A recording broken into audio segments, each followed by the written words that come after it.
نبی علیہ الصلوۃ والسلام کو جب یہ اطلاع ملی کہ اتنا بڑا لشکر جو ہے یہ مدینہ کی طرف بڑھ رہا ہے اور ارادے ان کے یہ ہیں کہ کسی کو نہیں چھوڑنا، ایسے عہد و پیمان کیے ہوئے ہیں، تو آقا صلی اللہ علیہ وسلم کی مبارک زبان سے جو سب سے پہلا جملہ نکلا، حسبنا اللہ ونعم الوکیل، ہمیں تو اللہ کافی ہے، وہ ہمارا بہترین مددگار ہے۔ تو حضور پاک صلی اللہ علیہ وسلم کو جب یہ خبر ملی تو پہلا کام کیا ہوا؟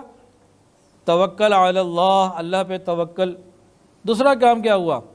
آپس میں سب سے آپ نے مشورہ کیا۔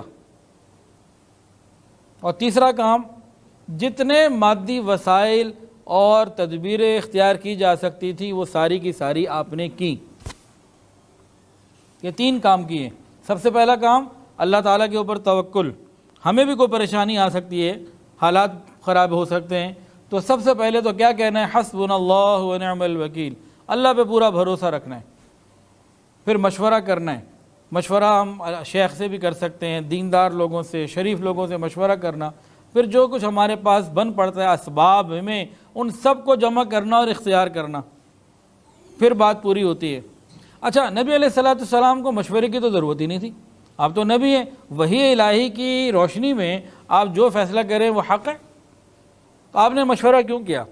ایک وجہ تو یہ تھی کہ مشورے کی سنت امت میں قیامت تک کے لیے جاری ہو جائے، کہ نبی علیہ السلام نے بہرحال اللہ کے پاس واپس جانا تھا، رہنا تو قیامت تک نہیں تھا نا، تو مشورے کی سنت جاری ہو جائے، کام لوگ مشورے سے کریں۔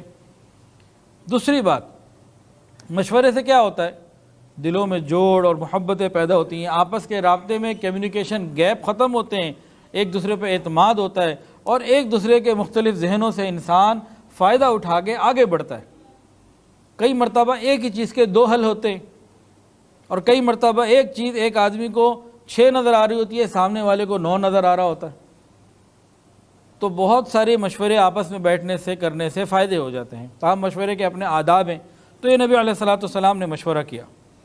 صحابہ تھے، پتہ لگا جی اتنا بڑا حملہ ہونے والا ہے، تو مشورہ کیا ہوا؟ ایک صحابی تھے حضرت سلمان فارسی رضی اللہ تعالیٰ عنہ، فارس کے تھے، ایران کے۔ انہوں نے کہا کہ یا رسول اللہ، ہمارے علاقوں میں یہ ہوتا ہے کہ جب کبھی اس طرح دشمن حملہ کرے اور قوت اتنی نہ ہو کہ ان کا مقابلہ کیا جا سکے، تو پھر ہم لوگ خندق کھودتے ہیں۔ تو انہوں نے خندق کا ایک آئیڈیا جو ہے وہ پیش کیا۔ نبی علیہ السلام نے اور تمام صحابہ نے اس کو بہت خوبصورت نگاہوں سے دیکھا، قبول کیا، پسند فرمایا۔ یہاں ایک بات اور سمجھنے کی ہے، حضرت سلمان فارسی نے کیا کہا تھا کہ یہ فارس کے کافروں کا ہے، لیکن مسلمانوں نے کیا کیا؟ اس کو قبول کیا۔ یعنی کوئی حکمت کی بات، خیر کی بات اگر کہیں سے ملتی ہے اور اس میں ہمارے دین و ایمان میں کوئی حرج نہیں ہو رہا، تو اس کو قبول کرنا یہ جائز ہے۔ ہاں، اگر دین و ایمان کے خلاف کوئی بات ہے پھر ایسی بات کو قبول نہیں کرنا، اور یہ حکمت کے عین مطابق تھا۔ اب نبی علیہ الصلوۃ والسلام نے خندق کھودنے کا فیصلہ کیا، مدینہ کا جائزہ لیا، اور اس کے بعد خود نبی علیہ السلام نے ترتیب بنائی کہ یہاں سے یہاں تک اس ترتیب سے جو ہے نا اتنی ہم نے خندق کھودنی ہے، اس کی چوڑائی اتنی ہو، گہرائی اتنی ہو اور لمبائی اتنی ہو، تو تقریباً 5.5 کلومیٹر یہ خندق کھودی گئی۔ اچھا، مدینہ طیبہ کے حالات کیسے تھے کہ 2 تمام حرات تھے، حرہ شرقیہ اور حرہ غربیہ۔ ادھر سنگریزے تھے اور ایسی زمین تھی سخت نوکیلی کہ انسان بھی نہیں چل سکتے تھے، جانور بھی نہیں اس پہ چل سکتے تھے۔ تو 2 طرف تو ہوتے ہیں، حرہ شرقیہ اور غربیہ۔